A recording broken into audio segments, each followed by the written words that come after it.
여기 크고 아름다운 폭탄이 있다. 가슴이 웅장해지는 크기만큼이나 이름 또한 웅장해 지진폭탄이라는 이름을 가지고 있다. 이 폭탄의 위력이 어찌나 강했는지 공습 대비를 마쳤다고 자신하던 독일군마저 충격과 공포를 주며 혀를 내두를 정도였으니까 말이다. 본래 폭탄은 폭압과 파편으로 목표를 파괴하는 것이 목적이다. 다만 폭발의 특성상 압력이 높은 곳에서 낮은 곳으로 이동할 수밖에 없었기에 넓은 공간으로 퍼져 탁 트인 평야에서는 그 위력이 줄어들 수밖에 없는 것이 단점이었다. 특히 군함보다 지상을 폭격할 때 더 두드러졌다. 어쨌거나 맞추면 데미지를 입힐 수 있는 군함과는 달리 지상은 그 주변의 지상군이 목표였으므로 지표면으로 흡수되는 만큼의 에너지도 추가로 낭비되기 때문이다. 특히 철근 콘크리트 구조물은 세계 최대의 전함인 야마토와 비교가 안 될 정도로 튼튼해 뿌리부터 파괴할 수 있는 무기는 모든 국가를 통틀어도 구스타프 열차포 정도의 괴물밖에 없었다. 그렇게 점점 콘크리트 떡칠로 요새화되어가는 독일의 기지들을 파괴하기 위해 영국이 특별 제작한 것이 오늘의 주인공 지진폭탄이다.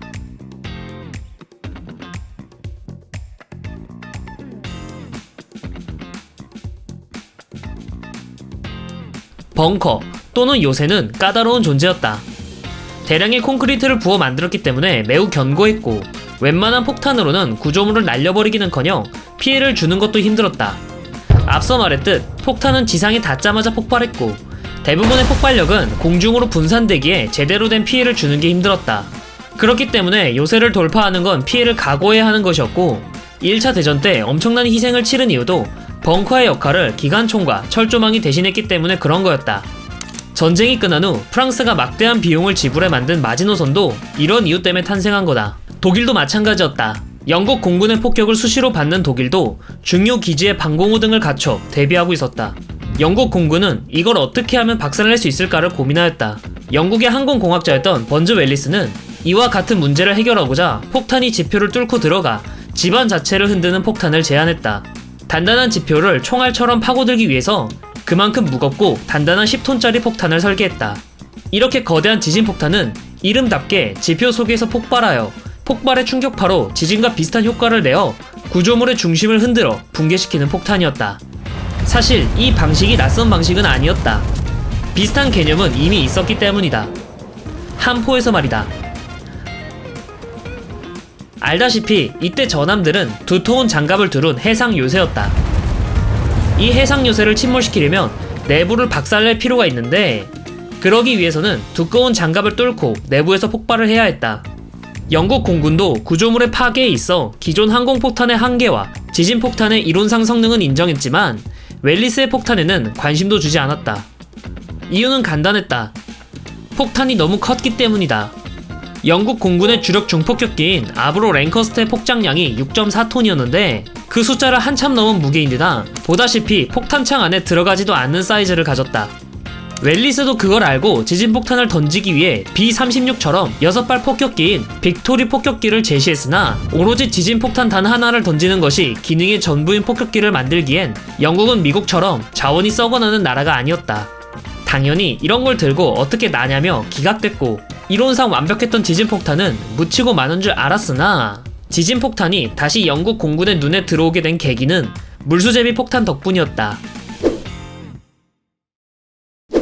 웬 드럼통처럼 생긴 이것이 물수제비 폭탄인데 돌멩이로 물수제비를 튕기는 것처럼 폭탄을 튕기는 것이었다. 이게 될까 싶지만 정말로 폭탄이 통통 튕겨졌고 댐처럼 수직으로 폭격하기에 난해한 구조물에 효과적이었다. 체스타이즈 작전에서 랭커스터들이 이 폭탄으로 무장해 독일군의 댐을 시원하게 날려버리며 영국 공군의 마음에 쏙 들었다. 그리고 이 기상천외한 폭탄을 만든 것이 지진폭탄을 제안했던 그 번즈 웰리스였던 것이다. 어이가 없는 아이디어지만 이게 실제로 효과를 보자 영국 공군은 번즈 웰리스가 처음 제시했던 지진폭탄에 다시 관심을 가지기 시작했다. 그래도 폭장량을 4톤이나 초과한 것은 좀 아니라고 생각해 중량을 줄일 것을 요구했고 번즈 웰리스는 고객님의 요구에 맞게 중량을 절반으로 줄여 5.4톤의 지진폭탄 톨보이를 만들었다. 1944년 톨보이는 데뷔전을 치른다. 노르망디 상륙작전 이후 첫 목표는 독일군의 보급선으로 쓰이는 소미르 철도였다. 터널로 파고 들어간 탓에 일반적인 항공폭탄에는 끄떡하지 않았기 때문에 피해를 줄 수 없었기 때문이다. 방법이 없자 톨보이가 나서게 되었고 톨보이는 안반층을 관통해 터널 자체를 완전히 엎어놓았다. 이론상으로만 완벽했던 것을 톨보이가 직접 해내자 영국 공군은 지진폭탄을 찬양했고, 그동안 공습으로 파괴되지 않아 거슬렸던 목표물에 냅다 톨보이를 집어던지기 시작했다.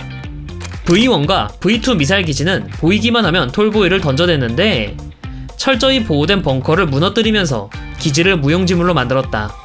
특히 히틀러의 비밀병기 중 V3 대포를 파괴한 일화가 가장 유명하다. 레지스탕스는 V3 대포의 시설을 발견했지만 130m에 달하는 파이프 덩어리가 당최 뭐라는 물건인지 알 수가 없었다. 하지만 영국 공군은 아무튼 아군 시설이 아닌 건 확실하니 톨보이부터 던져보기로 했고, 그 결과로 일부 구획이 함몰되며 포신이 끊겨버린 바람에 V3 대포는 런던 포격은 한 번도 해보지 못하고 버려졌다. 유보트 기지들도 톨보이의 주목표였다. 잠수함들은 전함같이 전고가 높지 않아 공습으로부터 배를 지키기 위해 기지를 경락고처럼 짓는 것이 가능했다. 당연히 천장에는 콘크리트를 왕창 부어서 지었고, 여느 기지나 마찬가지로 톨보이를 막고 폭삭 주저앉았다. 하지만 뭐니뭐니 해도 톨보이의 가장 큰 전과를 뽑으라면 티리피츠 격침일 것이다. 독일군은 티리피츠가 가라앉아도 착저 수준에서 끝내고 계속 고정포대로 사용하거나 여유가 생기면 다시 꺼낼 생각으로 주변 지형을 얕고 평평하게 다져놓았지만, 톨보이가 전함과 함께 지형을 뒤집어버리면서 티리피츠는 그대로 전복되어 일말의 가능성도 남기지 않고 죽어버렸다. 하지만 반복되는 충격에는 익숙해지기 마련이라고. 독일군도 더 많은 콘크리트를 부어 외벽 두께가 몇 미터가 넘어갈 정도로 기지를 지어대 톨보이도 슬슬 약발이 떨어지기 시작했다. 영국 공군으로부터 약발 다 떨어졌다는 말을 들은 번즈 웰리스는 톨보이의 원한이었던 10톤짜리 그랜드슬램을 다시 꺼내들었다. 그나마 폭탄창에 들어가기라도 했던 톨보이와는 달리 그랜드슬램은 반매립으로 겉에 매달고 날아야 하는 데다 폭장량을 아득히 초월한 탓에 정말 폭탄과 연료만 싣고 날 수 있도록 랭커스터들을 마개조해야 했다만, 이미 지진폭탄 뽕에 취한 영국 공군은 당장 실행에 옮겼다. 그랜드슬램의 첫 목표는 빌레펠드 고가 철교였는데 구름과 안개가 낀 날씨 탓에 제대로 조준을 하지 못하고 던졌음에도 주변 지반을 함몰시켜 철교가 폭삭 주저앉게 만들었다. 빌레펠트를 시작으로 보급선으로 활용할 수 있는 철도에는 죄다 던져댔고, 단순히 구조물뿐만이 아니라 기반함층 자체를 붕괴시켜버려 독일군은 복구할 엄두도 내지 못했다. 절대 부수지 못하도록 콘크리트 떡칠을 한 발렌티 유보트 생산기지도 그랜드슬램은 무려 4.5m 두께의 철근 콘크리트 천장을 뚫고 들어가며 기지를 박살냈다.